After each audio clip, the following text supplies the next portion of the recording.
is to stay away from the heavy air. But what happens if you aren't actually routing clean air through your own ductwork? That's what Tyler Lyer as well as Lutram Tesholi are here to discuss with us. They are with Aero Service Team. Gentlemen, thank you so much for coming in this morning. I appreciate it. Thanks for having us. All right, let's start with you, Tyler. I want to ask you, let's start with the ductwork, and how often should you A, check? Is there a way you can check yourself? And B, how often should you have it taken care of? So it's all going to depend on the soil levels and in your house, and also if you have pets or dander or cats or animals coming in and out. You live in the country, it's going to be dustier, dirtier, gravel roads. So there's some things to consider. Commonly every 3 to 5 years is what you're going to see. It could be more if you have those certain situations where you're out in the country. Yeah.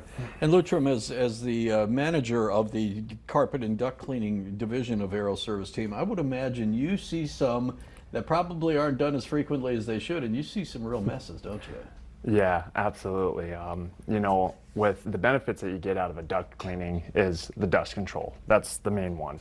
So you got dust control, air quality, it increases the efficiency of your furnace, you know. And a lot of the cold returns typically, the supplies are usually have a lot of dust, but the cold returns are where you get some of these crazy dust buildup, you know, and that's the air that we're breathing in. Sure, absolutely. Now you guys do this on a professional level, but is there anything the homeowner can do on their own, just, you know, maybe for part of a cleanup before you guys would come in? Yeah, you know, the most important thing is always checking your filter, especially if you've got the 1-inch filters, which is standard. That's typically what most of us have. Those you want to replace every 2 to 3 months. If you have a higher end filter, they can go 6 months to a year. Okay, now we've got some photos that we're going to show as well here about some before and after that. Walk us through here what we're looking at, Richard. So this is actually a cold return. Okay.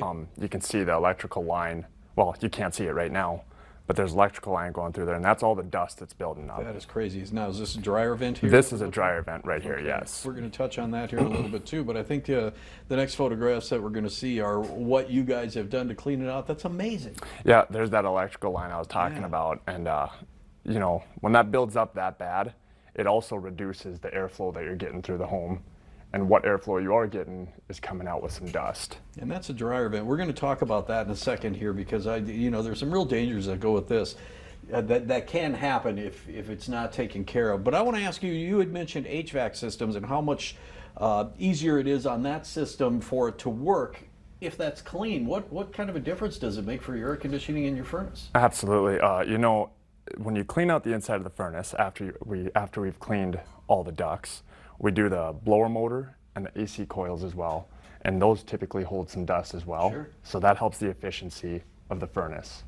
You ever go into a home or a situation like this where you're going, I can't believe that you're even getting any airflow here? Yes, I've had many where I've had to pull out with my hand first before I can even clean. You know. Yeah, it's almost like, you know, when you've got a buildup in your heart arteries, it's going to stop the flow, and that's basically what we're seeing here. Tyler, I want to talk about the dryer vents, because there is a danger of fire if those aren't taken care of. For sure, just how you saw in that image there. I mean, we've got a lot of heat coming out of the back of that unit when it's drying.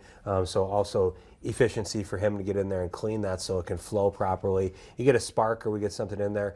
Dryers are one of the leading causes of fires in the United States. So definitely something you want to consider and have done. And he usually links those in when he's doing the duct work and does the dryer vent at the same time. What kind of home tools or what kind of things does a person need if they want to do part of it by themselves?